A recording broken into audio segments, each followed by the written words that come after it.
오늘 함께 은혜 받으실 말씀은 히브리서 11장 13절부터 16절에 있는 말씀을 가지고 우리 함께 은혜를 받도록 하겠습니다. 제가 공독해 드리도록 하겠습니다. 이 사람들은 다 믿음을 따라 죽었으며 약속을 받지 못하였을 때 그것들을 멀리서 보고 환영하며 또 땅에서는 외국인과 나그네임을 증언하였으니 그들이 이같이 말하는 것은 자기들이 본향을 찾는 자임을 나타냅니다.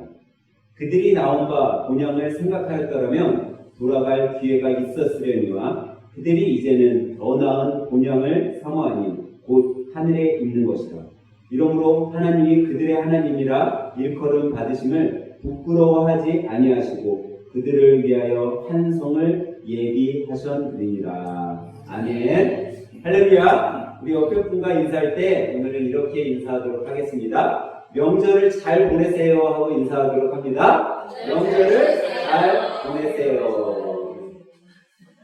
참 신기합니다. 추석이 다가오면요 계절이 확 바뀐 것 같아요. 가을이 우리 가운데 한층 더 다가와 있음을 느끼게 됩니다. 아침 저녁으로 날씨도 많이 서늘해졌고 요즘에는 이제 밤에 여러분들이 아마 자실 때 에어컨 안 키셔도 또 선풍기까지도 안 키셔도 잘 주무시는 것 같아요. 참 이상하게도 이렇게 우리나라 명절 추석이 다가오면 가을이 온 것을 느끼게 됩니다. 이번 주 목요일부터 추석 연휴가 시작되는데 아마 여러분 중에는 추석 명절에 고향에 가시는 분들도 있고 아니면 온 가족이 또 모여서 명절을 보내시는 분들도 있을 것 같습니다. 그래서 오늘 설교에 앞서 여러분들이 추석 명절에는 정말 우리 하는 생각은 모두가 행복하고 즐겁게 또 안전하고 건강하게 이 기간을 잘 보내시길 주님의 이름으로 간절히 부탁드리고 또 기도합니다. 한 가지 믿음의 성도들인 우리에게 여러분들에게 제가 부탁할 것은 그래도 우리가 세상 사람들이 아닌 크리스찬이기에 여러분들이 혹시 멀리 지방에 가시거나 아니면 부모님을 찾아뵈러 갈 때 차만 검사하고 가는 것이 아니라 꼭 출발하기 전에 가족들과 함께 기도하고 이렇게 출발하는 그런 명절의 시작 또 명절의 출발을 여러분들이 하셨으면 참 좋을 것 같아요. 그래서 어디 가시기 전에 차 안에서라도 온 가족이 같이 기도하고 출발하시고 또 집에서 또 하루를 시작할 때도 우리가 오늘 추석 명절 시작이니까 우리 함께 기도하고 시작하자 하면서 기도하고 또 명절을 시작했으면 너무나 좋을 것 같습니다. 근데 우리가 이번 추석부터 보내는 이 추석, 매년 사람들이 추석이 되면, 이 가을의 계절이 되면 추석을 보냅니다. 근데 우리 어린이들이, 우리 어린이들, 어른들이 다 보내는데, 우리 어린이들, 어른들에게, 엄마, 아빠, 추석이 무슨 날이야? 라고 이렇게 물어보면, 추석을 보내기는 하는데, 뭐라고 이렇게 대답할지 잘 모른다고 해요. 그래서 오늘은 또 설교에 앞서서 추석에 대해서 잠깐 조금만 설명해 드리면, 추석은 여러분들이 잘 알듯이 음력 8월 보름날입니다. 그래서 음력으로 8월 15일이죠. 근데 이 음력 8월 15일이기 때문에 추석을 뭐라고 해요? 8월 대보름이라고도 부릅니다. 그리고 또 이 추석이라는 명절의 시작이 신라 가베에 의해서 시작되었다라고 해갖고 가벤날이라고 해요. 그리고 또 우리가 가장 많이 자주 사용하는 단어가 뭐죠? 추석 한가위. 이 한가위는 이 한이라는 단어는 크다라는 의미를 갖고 있어요. 그리고 가위는 뭐예요? 중앙. 그 큰 중앙이에요. 다시 말해서 달이 하늘 가운데 가장 크게 뜬 날이다. 그래서 우리가 한가위라는 단어도 많이 사용합니다. 그래서 이 한가위 날 많은 민속놀이도 하잖아요. 밝은 달을 보면서 강강수월래, 길쌈놀이, 가마싸움, 이런 것들을 하면서 이 명절을 보내기도 합니다. 또 우리가 왜 추석 되면은 가장 유명한 음식이 뭐예요, 여러분? 응? 햇살로 송편을 만들어 먹고, 또 핵과일, 여러 가지 풍요로운 과일을 넣고 차례를 지내기도 합니다. 근데 이렇게 우리가 이렇게 음식도 만들고 그러는데, 유명한 음식이 왜 송편이 되었냐면, 여러분 송편을 만들 때 보면 두 가지 송편을 만드는 것을 볼 수 있어요. 하나는 속이 꽉 찬 송편을 만들고요. 하나는 속이 좀 텅 빈 송편을 만들어요. 근데 이 그냥 속이 꽉 차고 속이 텅 빈 거를 그냥 만든 것이 아니라 사실은 그 송편을 만들 때 의미를 부여해서 만든 거예요. 속이 빈 송편을 만든 건요. 우리 사람들이 자기 마음을 좀 비우고 또 여유를 갖고 마음을 넓히해서 주위의 사람들을 좀 품을 수 있는 사람이 되라는 의미에서 속이 빈송편을 만들었다고. 그럼 속이 찬송편을 왜 만들었을까요? 네? 꽁하게 갖고 있고 막 그러다가 해서 듣게 했겠어요? 그거는 알찬 사람이 되자라는 의미에서 속이 꽉 찬 송편을 만들었다고 합니다. 달걀금방 여러 가지 민속놀이를 하고 또 좋은 음식을 먹고 이렇게 보내게 되는 것이 어떻게 보면 이 추석 명절에 우리가 하는 일들 중에 하나이기도 하지만 가장 큰 의미는 추석에 뭐가 들어있어요? 그 의미에 감사가 들어있다라는 거예요. 그래서 사람들이 이 추석의 계절을 보내면서 믿는 사람이든 안 믿는 사람이든 이 안에는 감사라는 걸 놓고요. 그리고 이 추석처럼 자기 인생이 정말 풍요롭고 좀 편하게 살았으면 하는 마음을 담아서 조상들을 생각하고 믿어르게 공양하고 또 공경하고 그런 마음을 가지고 보내는 게 이 추석 명절의 의미라고 합니다. 아마도 이 정도면 여러분들도 추석 명절은 이런 일들이 있고 이렇게 보내는구나 라고 알 수 있을 거예요. 근데 여러분은 여러분에게 있어서 나는 신앙인으로서 과연 여러분에게 있어서 추석은 어떤 날이냐라는 거예요. 과연 내가 보내는 추석은 어떤 날이냐라는 거죠.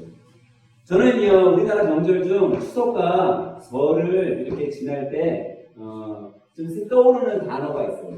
아마 여러분들도 그런 단어가 떠오를지 모르겠는데 제가 떠오르는 단어는 추석이나 이런 설 명절이 다가왔을 때 고향, 부모님, 또 친한 친구들 이런 단어가 나한테 떠오릅니다. 아마 많은 분들이 이런 생각이 드실 거예요. 근데 이 고향이나 또 친한 친구들 또 존경하는 어른들 이런 분들을 우리가 떠오르는 이유 중에 이런 단어들에는요 약간 공통적인 의미가 하나 숨어 있는 것 같아요. 제가 느끼는 이 공통적인 의미는 뭐냐면 따스함인 것 같아요. 따스함. 그래서 추석이 되면 사람들이 고향을 찾아가고 또 고향을 생각하는 이유가 고향에는 뭐가 있어요? 따스함이 있을 것 같다라는. 고향에 가면 누군가가 나를 좀 따스하게 맞아줄 것 같고 지금 내가 비록 생활에 좀 힘들고 어렵고 또 부족하지만 고향에 가면 내가 좀 따스럽게 보내지 않을까 그런 고향에 대한 따스함의 이 생각이 자리 잡고 있는 것 같아요. 근데 여러분 왜 고향하면 이 따스함이 느껴질까요? 사람들이 믿는 사람이든 아니든 왜 그럴까요? 그거는요 고향에 대한 뭐가 있기 때문이에요? 믿음이라는 게 있기 때문이에요. 고향은 내가 잘났든지 내가 못났든지 내가 가진 게 많든 내가 가진 게 적든 고향은 나를 따뜻하게 맞아줄 거야 하는 믿음이 있다라는 거죠. 무조건적으로 나를 안아줄 거야 하는 그런 믿음을 가지고 있기 때문에 여러분 고향에 대해서는 정겨움이 있고 따뜻함이 있고 행복함이 있다는 거예요. 근데 여러분 우리가 크리스찬으로서 과연 여러분에게 있어서 고향, 여러분에게 있어서 명절 여기에 이런 것들을 생각할 때 과연 내 안에는 어떤 것이 생각되냐라는 거예요. 여러분에게 있어서는 고향을 생각하면 이 따스함 이런 것들 이런 것만 느껴지냐라는 거죠. 우리 신앙인에게 있어서는요 이 세상의 고향과는 비교도 안 될 곳이 있음을 우리가 깨달아야 된다는 거예요. 오늘 우리가 읽었던 본문은 고향이라는 단어 대신에 무슨 단어를 썼죠? 본향이라는 단어를 쓰고 있어요. 같은 의미인데 이 본향이라는 단어를 썼는데 우리 믿음의 성도들에게는 본향이 있다라는 거죠. 근데 이 본향은 여러분과 제가 믿기만 하면 우리가 고향에 대한 믿음이 있으니까 고향이 따뜻하게 느껴지고 고향에 가면 뭔가 따뜻한 일이 있을 것 같고 행복한 일이 있을 것 같고 그렇게 생각된 것처럼 여러분과 제가 우리의 본향 이 세상의 어떤 고향보다도 더 좋은 그 본향을 믿기만 하면 여러분의 삶에 있어서 여러분의 인생에 있어서 그 따스함이 우리 삶에 우리 인생에 내 안에 찾아올 것이라는 거예요. 믿기만 하면 우리가 받을 수 있는데 그 값진 따스함은 우리가 믿지 못해서 알지 못한다라는 거죠. 여러분, 고향에 사람들이 찾아가는 이유 중에 고향이 따뜻하기 때문에 나를 그렇게 맞아줄 거기 때문에 고향에 있는 사람들이 나를 즐겁게 맞아줄 수 있을 거라는 그런 믿음이 있어서 고향을 찾아가잖아요. 근데 세상의 고향도 나에게 이렇게 따뜻함을 주는데 하물며 하나님께서 우리를 자녀로 삼아주신 하나님께서 여러분과 저를 따뜻하게 맞아주시지 않겠냐는 거예요. 믿기만 하면 우리가 주님 앞으로 나아가기만 하면 이 따스함을 누리면서 살 수 있는데 그렇지 못한다라는 거예요. 저는 명절이 되면 항상 가는 곳이 있는데 제가 이제 명절에 고향이 도시다 보니까요 시골에 갈 일이 별로 없잖아요. 근데 제가 명절에는 대부분 목사님들이 명절에는 그래도 시간이 나니까 가는 곳이 있는데 그곳이 어디냐면 기도원에 가요. 근데 이 기도원에 이제 제가 가는 기도원이 이제 지방에 있다 보니까 저도 명절 기간에 기도원을 향해 가요. 근데 이 명절 그 기간에 고속도로를 타면 여러분 어때요? 꽉꽉 막혀요. 한 2시간, 뭐 1시간 반이면 갈 길도 이 명절 기간에는 4시간, 5시간, 어쩔 때는 6시간이 막 넘게 걸릴 때도 있어요. 그런데 여러분 그렇게 시간이 많이 걸리는데도 제가 왜 기도원에 갈까요? 기도원에 가면은 뭔가 나에게 따뜻함이 있어요. 기도원에 가면은요 행복이 있어요. 또 기도원에 가면은 나에게 위로가 돼요. 그리고 내 에너지가 부활됐던 게 기도원에 가면 나도 모르게 충전이 되는 거예요. 그래서 그 고속도로에서 시간이 좀 걸리고 그래도 기도원에 가려고 명절 되면은 제가 노력을 하는 거고 갔다 오고 그러는 거죠. 요즘에는 이제 낮에 가면 너무 막히니까 기도원에 한 새벽 3시쯤에 출발을 해요. 그러면은 한 2시간 정도 걸리면 한 5시 되잖아요. 그럼 기도원 앞에서 잠깐 쉬었다가 아침에 들어가는 거예요. 근데 왜 이렇게 피곤함에도 기도원에 제가 가냐라는 거죠. 세상 사람들이 왜 저처럼 이렇게 피곤하고 고속도로에서 차가 막히고 그러는데도 왜 고향에 가냐라는 거죠. 왜 갈까요? 고향에 행복이 있으니까. 고향에 가면 따뜻함이 있으니까. 1년에 한 번이라도 내가 고향에 갔다 오면 정말 뭔가 내 안에 충전이 되니까 이 고향에 힘듦에도 불구하고 그 피곤한 가운데도 좀 어려움이 있지만 그것을 충분히 견디면서 갔다 오게 된다는 거예요. 고향은 그렇게 사람들에게 좋은 것을 줍니다. 그러면 여러분에게 있어서 과연 우리에게 있어서 고향하면 여러분은 무엇이 생각나냐라는 거예요. 여러분 내가 생각하는 고향 그냥 들판, 산자락, 마을 풍경 이런 것들이 생각나세요? 아니면 제가 아까 전에 말씀드렸던 무슨 민속놀이라든가 아니면 추석이라는 그런 설이라는 그런 단어의 의미가 떠오르세요? 아마 다들 조금씩은 다를지 모르지만 고향 생각하면 그 안에 드는 감정들은 아마 비슷할 거예요. 비슷한 생각이 들 거예요. 그러면 오늘 본문으로 한번 돌아가 보도록 하겠습니다. 오늘 본문 13절은 우리들에게 이렇게 말씀하고 있어요. 이 사람들은 다 믿음을 따라 죽었으며 약속을 받지 못하였으되 그것들을 멀리서 보고 환영하며 또 땅에서는 외국인과 나그네임을 증언하였으니라고 되어 있습니다. 여기 보니까 이 사람들이라는 표현이 나오죠. 이 사람들은 누구냐? 바로 조상들입니다. 근데 우리 믿음의 성도들에게는 무슨 조상이 있겠어요? 믿음의 조상들을 이야기하는 거죠. 명절에 사람들이 누구에게 감사를 한다고요? 조상에게 감사를 해요. 윗어른들에게 감사를 해요. 오늘 본문은 특별히 믿음의 조상들에 대해서 이야기해 주고 있어요. 우리가 오늘 본문에 읽지는 않았지만 오늘 본문 뒤에 바로 뒤에 이 믿음의 조상들의 그 조상들 중 몇 분을 열거하고 있어요. 아브라함, 이삭, 야곱, 요셉, 모세 등 믿음의 조상들을 열거해 놓고 있어요. 근데 우리가 방금 읽었던 제가 읽어드렸던 이 본문에 보니까 이 믿음의 조상들이 어떻게 됐다고요? 다 어떻게 됐어요? 죽었다라고 이야기했어요. 죽었다. 근데 어떻게 죽었냐라는 거예요. 이 사람들이 다 무엇에 따라서 죽었다고요? 믿음에 따라서 죽었다. 믿음을 따라 죽었어요. 믿음 안에서 죽었어요. 여러분 믿음 안에서 죽었으니까 얼마나 복된 일이겠어요. 너무나 복된 거겠죠. 하나님을 믿다가 예수님을 믿다가 죽었으니 얼마나 못해요. 그런데 그 뒤에 나오는 내용이 정말 어쩌면 이해가 좀 안 돼요. 그게 무슨 이야기냐? 이들이 믿음을 따라 죽었는데 그 뒤에 뭐라고 나오고 있냐면 약속을 받지 못하였을 때라고 했어요. 하나님의 약속을 받지 못했대. 믿음의 조상들이 믿음을 따라 살다가 믿음 안에서 죽었는데 뭐를 받지 못했어요? 약속을 받지 못했대. 좀 이상하죠? 왜 믿음 안에서 살았는데 왜 약속을 받지 못했지? 여기에서 말하는 약속을 받지 못했다라는 건 어떤 하나님의 이적과 인도하심과 사랑하심과 성령의 체험을 경험하지 못했다라는 그런 이야기가 아니라 하나님께서 이스라엘 백성들에게 약속한 약속의 땅이 어디예요? 가나안 땅. 이 가나안 땅에 들어가지 못했다라는 거예요. 약속을 받지 못했다라는 거예요. 그들이 가나안 땅에 들어가지 못했어요. 그런데 그 뒤에 뭐라고 나오고 있어요? 그것들을 멀리서 보고 환영하며, 이것은 그 약속의 땅 가나안 땅을 멀리서 보고 뭐 했다라는 거냐면 기뻐했다라는 거예요.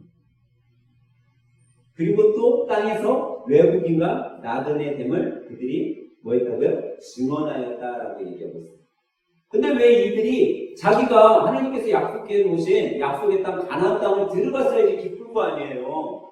근데 왜 그 약속의 땅을 들어가지 못했는데 나는 저 약속의 땅 모세는 가나안 땅을 바라보고 있음에도 자신이 거기에 못 들어갈 걸 알면서도 어떻게 그 땅을 바라보고 기뻐할 수 있었냐? 그들이 왜 기뻐할 수 있었어요? 민족의 조상들이 왜 기뻐할 수 있었어요? 그 이유는 단 한 가지. 나는 못 들어가지만 내 후손들은 저 약속의 땅에 들어갈 것이고 거기에서 기쁘게 하나님을 섬기면서 정말 행복하게 살 것을 그들이 알고 믿었기 때문에 그들은 그 땅을 바라보고 자신들은 못 들어가지만 그 땅을 바라보고 기뻐할 수 있었던 거예요. 그리고 그들이 자신들을 뭐라고 표현하고 있어요? 지금? 뭐라고 표현하고 있어요? 약속의 땅에 못 들어갔어요. 그리고 그 약속의 땅을 바라보고 기뻐했어요. 그리고 자신들을 뭐라고 증언하고 있다고요? 자신들을 나그네. 나그네. 또 뭐라고? 외국인. 자신들을 그 땅에서 나는 외국인입니다. 외국인이라는 건요, 그냥 여행 온 사람이야. 여행 왔다가 다시 어디로 가요? 자기 집으로 돌아갈 사람들이에요. 나그네는 누구예요?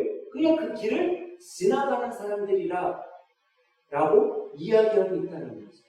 근데 그들이 이렇게 증언할 수 있었던 거는 왜 그렇게 증언할 수 있었냐? 여러분 한번 생각해 봐야 된다는 거예요.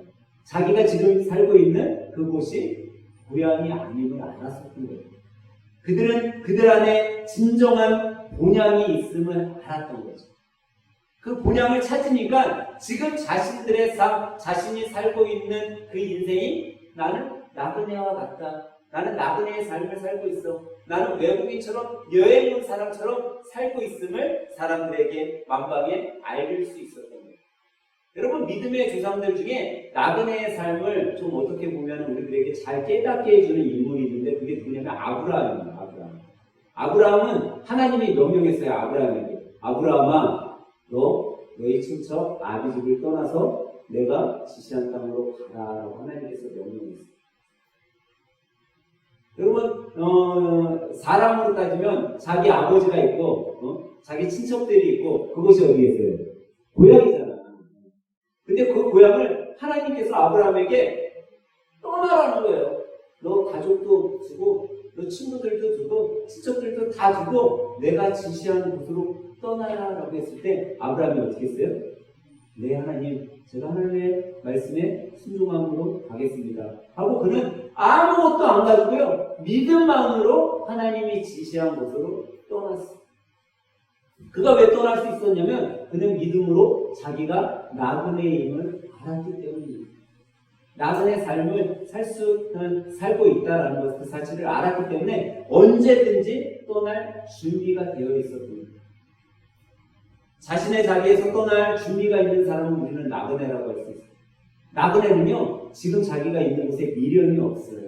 나그네는 자기가 살고 있는 곳에 어떤 애착도 두지 않아요. 그러니까 세상의 미련, 세상의 애착, 이런 것을 두고 있지 않아요.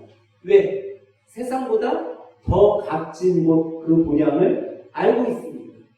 나에게 더 값진 곳이 어딘지를 알고 있으니까 그 본향을 찾은 자들이기에 그들은 나는 외국인입니다. 나는 나그네입니다. 라고 만방에 이야기할 수 있었던 거죠. 선포할 수 있었던 거죠. 여러분, 우리는 여기에서 한 가지 깨달아야 될 것이 하나님께서는요, 준비된 사람을 사용하시고요, 그 준비된 사람은요, 성공할 수 있다는 거예요. 여러분, 사업을 시작하는 사람은요, 사업을 잘 준비해야 해요. 준비하지 않고는 실패하는 거예요. 여러분, 너무나 잘 준비된 사람은요, 주위에 있는 사람들이 신경을 안 써요. 왜? 저 사람은 성공할 걸 뻔하니까. 저렇게 잘 준비했는데 실패하겠어? 저렇게 잘 아는데 실패하겠어? 주위에 있는 사람들도 인정해 주는 거예요. 근데 준비되지 않으면요, 주위에 있는 사람들이 걱정이 더 앞서는 거예요. 과연 성공할 수 있을까? 과연 잘할 수 있을까? 그래서 여러분, 우리가 준비된 자가 되어야 된다는 거예요. 하나님 앞에는요, 준비된 사람을 하나님께서 사용하시고 준비된 사람들은요, 잘 될 수밖에 없는 거예요. 벌써 사모님이 천국에 가신 지 4개월이 지났어요. 참 세월이 빠른 것 같아요. 근데 이 사모님하고 그것도 또 이제 그런 것 같아요. 사모님이 또 세상의 어머니였고 또 사모님이었고, 그래서 이 세상의 어머니, 사랑하는 어머니하고 이별하는 게 참 어려운 것 같아요. 지금도 사택에 가면은 웃는 모습으로 막 맞아주실 것 같아요. 그리고 때로 막 어머니가 이렇게 생각날 때 눈물이 나기도 해요. 4개월이 지났는데. 그런데도 사모님과의 이 세상의 이별을 기쁘게 할 수 있었던 이유는 제 안에 사모님은 정말 저 천국 본향을 사모하면서 사셨기 때문에, 그 본향에 사모님께서 지금 가셔서 행복하게 살 것을 아니까 기쁨 가운데 이별을 할 수 있었던 것 같아요.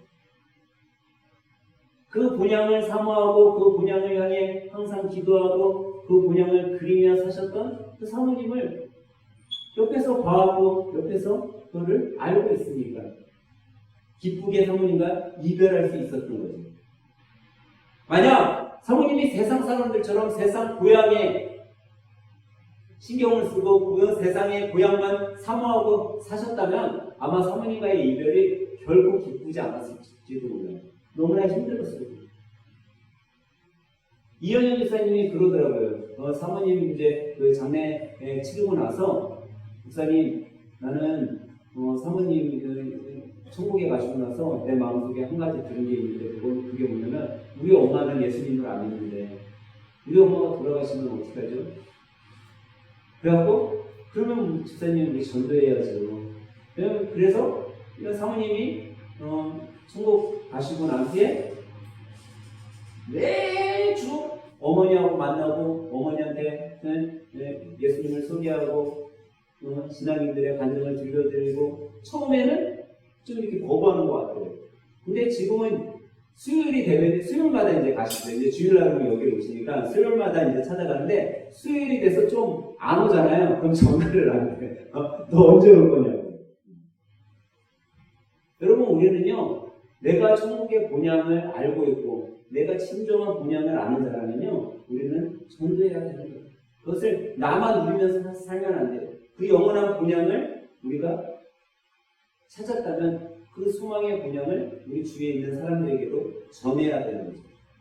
저는 오늘 설교를 준비하면서 특별히 오늘 마지막 절인 16절이 제가 설교를 준비하는 동안 참 내 안에 많이 와 닿고 제 안에 많이 기억되는 구절이었어요. 이 16절 여러분 한번 같이 읽어보도록 할까요? 우리 천천히 한 목소리로 16절을 한번 읽어보도록 합니다. 시작! 그들이 이제는 더 나은 본향을 사모하니 곧 하늘에 있는 것이다. 이러므로 하나님이 그들의 하나님이라 일컬음을 받으심을 부끄러워하지 아니하시고 그들을 위하여 한 성을 얘기하셨느니라. 지금 이 말씀에 그들이 무엇을 사모했다고요? 본향을 사모했어요. 더 나은 본향을 사모했다라고 말씀하고 있어요. 그들이 하늘에 있는 것, 하나님이 예비해 놓으신 그 본향을 사모했다라는 얘기죠. 그런데 이런 것들을 사모한 그들, 믿음의 조상들을 향한 그 뒤에 나오는 하나님의 표현이 너무 멋진 것 같아요. 이러므로 하나님이 그들의 하나님이라 일컬음을 받으심을 뭐하게 하셨다고요? 부끄러워하지 않았다.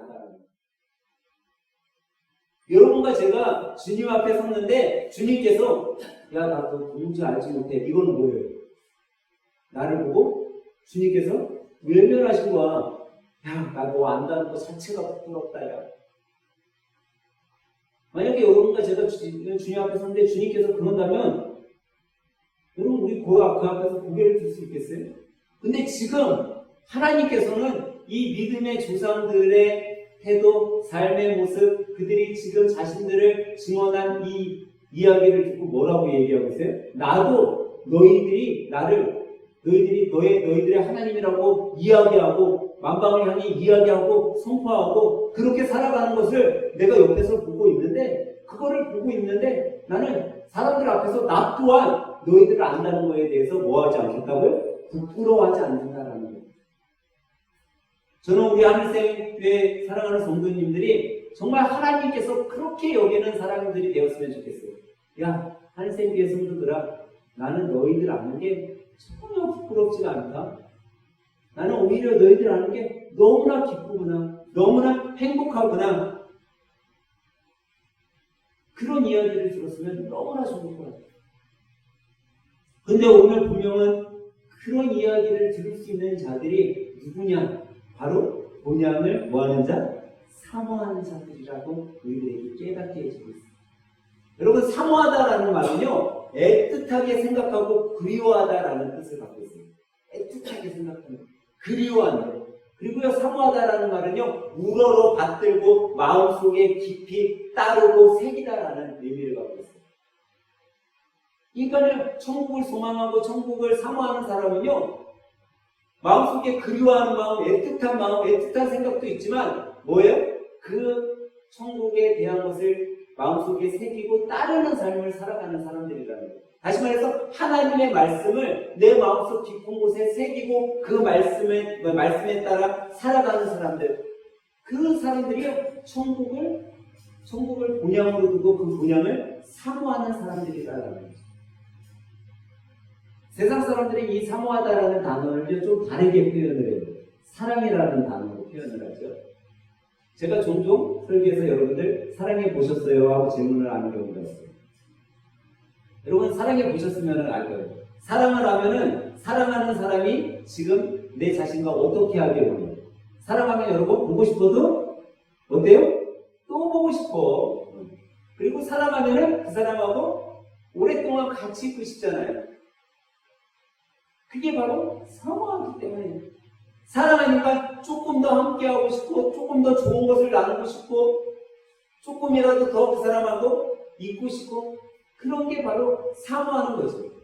근데 이렇게 사모하고 하나님의 나라를 그 본향을 정말 사모하는 마음을 갖고 믿음 가운데 살아가는 사람들을 보시고 하나님께서는요 절대 부끄럽지 않게 여겨주신다라는 거예요. 그러면 여러분과 제가 하나님 앞에 부끄럽지 않은 자가 되려면 뭐만 사모하면 돼요? 천국의 본향만 사모하면 된다는 거예요. 그 본향을 바라보고 나아가기만 하면 된다는 거예요. 저는 이 부분에서 정말 하나님께서 오늘 여러분과 저를 보시고 우리 하늘샘교회 성도들을 보시고 나는 하나님이 나의 하나님 되심을 믿습니다 라고 표현할 때 나 또한 너가 나의 자녀됨을 부러워하지 않고 믿는다라고 말씀해 주신다면 여러분이 신앙생활을 하는 신앙인으로서 가장 행복한 삶을 살고 있고 그런 삶을 누리며 살아갈 것을 확신합니다. 여러분 그런 삶을 살아가야 된다는 거예요. 내가 신앙인으로서 그냥 제 주일이 되면 어떻게 보면 썬데이 크리스천이라고 이야기하듯이 교회만 왔다 잠깐 앉아있다가 또 예배 끝나면 가는 그런 신앙인이 아니라 하나님 보셨을 때 야 정말 내가 너 보면 너무나 행복해. 널 보면 너무나 좋다. 그런 소리를 듣고선 살아가는 신앙인이 되었으면 너무나 좋겠어요. 여러분 하나님께서 여러분 천국을 왜 만드셨을 거라고 생각했어요? 저는 오늘 설교를 준비하면서 하나님이 과연 천국을 왜 만드셨을까? 그런 생각을 해보게 됐어요. 근데 제가 방금 말씀드렸듯이 사랑하는 사람이 생기면 어떻게 하고 싶다고요? 보고 싶어도 또 보고 싶어. 같이 있고 싶어도 또 있고 싶어. 그러다가 뭐예요? 결혼해서 같이 살아. 같이 살다 보니까 이 인간이 사랑스럽지가 않네. 그게 아니라 사랑하면 여러분 함께하고 싶으니까 결혼도 하고 한 집에서 같이 사는 거예요. 제가 이 부분에서 하나님도 그렇지 않았을까? 우리를 너무나 사랑하시고 우리를 너무나 아끼니까 야, 내가 우리 하늘쌤 교회 자녀들하고 영원히 살고 싶은데 내가 우리 하늘쌤 자녀들하고 영원히 살고 싶은데 그러기 위해서 필요한 것이 천국이구나. 내가 저 천국을 만들어놔야지. 하고서 오늘 말씀에 나온 것처럼 우리를 위해서 한 성을 예비하셨다는 거예요. 그 성이 바로 천국이지. 그 천국을 준비해 놓으시고 하나님께서 그 한 집에서 여러분과 저와 함께 영원히 행복하게 살기를 원하시고 계시기 때문에 저 천국을 만들어 놓으셨을 것이다 라는 생각을 해보게 되었어요. 근데 저 천국은요, 여러분 그냥 아무에게나 주어지는 것이 아니에요. 그 천국은요, 사모하는 마음이 있는 자들에게 주어집니다. 그 천국은요, 그 사모하는 열정이 있는 사람들에게 주어지는 거예요. 그렇기 때문에 다른 게 필요 없어요. 저 천국을 사모하는 마음, 사모하는 열정만 있으면 여러분 갖게 되는 거예요. 어떤 심리학자가요, 우리 학생들 어린이들을 조사했는데 이 학생들 어린이들을 조사해본 결과 두 부류의 아이들이 정해져요. 어떤 부류의 아이들은요, 자신이 갖고자 하는 것, 자신이 원하고자 하는 것이 있으면 반드시 그거를 갖는 친구들이 있다는 거예요. 또 어떤 친구들은 자신이 갖고 싶은 거 있고 갖기 원하는데도 갖지 못하는 친구들이 있고, 가만히 봤더니 그 친구들이 어떻게 달라지냐면 뭔가 자기가 원하고 갖고 싶어하는 친구들은요, 그거를 사모하는 마음이 있다는 거예요. 어떻게 해서든 저걸 가져야겠다는 열정이 있더라는 거예요. 그러니까 걔는요, 예를 들어서 최신 스마트폰을 갖고자 하는 그런 마음이 있으니까 그 친구들이 어떻게 하냐면 그 최신 스마트폰을 갖기 위해서 용돈을 막 모으기 시작을 한다는 거예요. 응? 그러면 이 고가 100만원, 200만원짜리 자기 용돈 모아봤자 가능하겠어요? 잘 하기 힘들 거야. 근데도 열심히 계속 모은다는 거예요. 그러면 옆에서 너 왜 이렇게 용돈을 열심히 모으니? 아, 저요? 저 최신 스마트폰 살려고요. 저는 모으고 있어요. 얼마나 모았는데 저요? 한 20만원 모았어요. 이제 앞으로 조금만 더 모으면 돼요. 200만원짜리 사면서 20만원 모으는 조금만 모으면 돼요. 옆에 있던 어른들이 그래? 그럼 내가 좀 삼촌이 도와줄까? 큰아빠가 도와줄까? 엄마가 도와줄까? 자기가 모은 거는 20만 원밖에 안 모았는데 주위의 사람들이 나머지 다 모아줘서 그거를 성취하게 된다는 거죠. 근데 한국의 친구들은 뭐를 해요? 자기도 똑같이 갖고 싶고 원하는데 그 친구들은 뭐하냐? 야, 저 200만 원짜리 내가 어떻게 저걸 사? 차라리 지금 받은 용돈 갖고 맛있는 거나 사 먹자 하고 맛있는 거 사는데 다 써버리는 거예요. 여러분, 우리가 뭔가 성취하고자 하고 그것을 사모하는 마음이 있으면 열정이 있어야 돼요. 그것을 향한 열정이 있어야 돼요. 그 분양을 향한 마음이 있어야 돼요. 그러면요, 우리는 내가 사모하는 그 분양을 내 안에 내가 쟁취하고 갖게 되는 거예요. 그 천국에 들어갈 수 있는 거죠. 사랑하는 성도 여러분, 저 천국 하늘나라 본향을 사모하시면서 살아가길 주님의 이름으로 간절히 부탁드립니다. 아멘. 이 본향을 사모한다면요, 여러분과 제가 이번 추석에 이 본향을 전할 수밖에 없는 거예요. 내가 저 천국을 사모하고 있기 때문에 우리 가족들에게 전할 수밖에 없는 거예요. 우리 친척들에게, 이웃들에게 전할 수밖에 없는 거예요. 왜? 영원한 행복이 저 본향에 있음을 알기 때문에. 아마 올 추석 명절 동안 여러분들이 친척들도 많이 만나게 될 거예요. 그것도 그 친척들 중에는 예수님을 믿는 분들도 있겠지만 아마 다 믿으면 그 가족, 그 가문은 너무나 복된 가족 가문이겠죠. 근데 우리의 가족 중에는 안 믿는 분들도 있을 거예요. 그러면 그런 분들에게 여러분 그 본향을 여러분들 소개할 수 있는 그런 믿음의 성도들이 되길 축원합니다. 근데 여러분 소개하려면 어때야 돼요? 내가 그분들에게 믿음이 가야 되는 거예요. 내가 그분들에게 신뢰가 돼야 되는 거예요.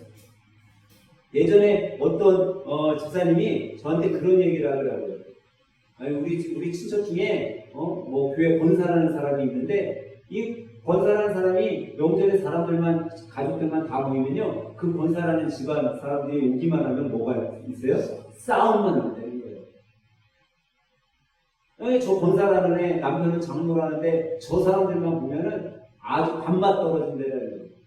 여러분 그러면요 절대 전도할 수 없어요. 근데 여러분 왜 내가 권사고 장로이면서 왜 사람을 못 줄까요? 그건요 희생하지 않았기 때문에.